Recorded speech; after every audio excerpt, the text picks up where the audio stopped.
Hello everybody, welcome back. And in last week's video we saw about why God's kingdom has not started 1,000 years, of course.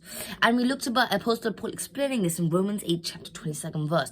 And we can understand that he's trying to explain the whole creation has been groaning like the pain of childbirth right up to this present time, waiting for the present world to go away.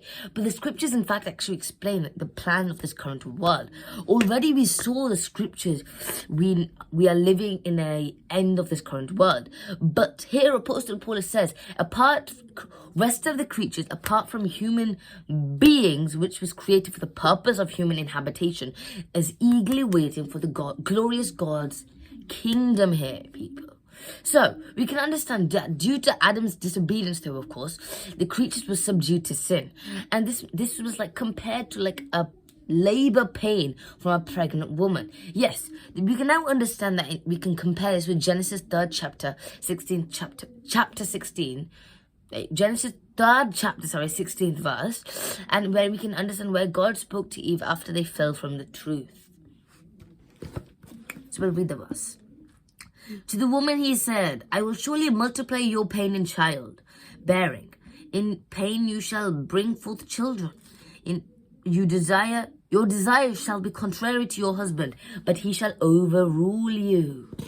So what he's trying to say, the verdict to Eve, God is doing a symbolic representation for the whole creature and Adam to represent the whole human being. So he's kind of, which is the whole creature is revolving around here due to the sin of the creatures, of course. And they have to undergo this severe pain due to the sin that had happened.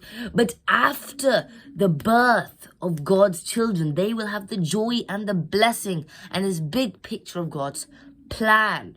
So this is the joy that the creatures are also waiting for, and God's children has to be delivered first before the end of the world and the new heaven and earth to start.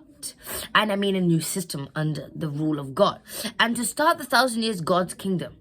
So from this one point, we have a very clear point that the God's children must be clearly delivered before the end of the world to start his millennium, of course. So this is a wonderful plan in the gospel age, what is happening now. To understand this plan well during this harvest period of the gospel age, which is written for us by God to know, only we can understand the real meaning of Matthew 6 chapter. Jesus Christ told us in the model prayer about the need to pray for the God's kingdom to come.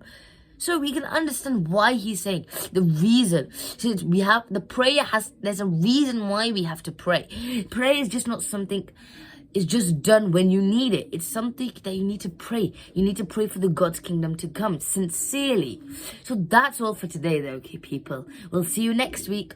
But before we go, we're going to see them next week about why God is waiting patiently until they are revealed to start his kingdom. So we're going to see why he's waiting till the God's children to be revealed. So we'll see that next week. Bye.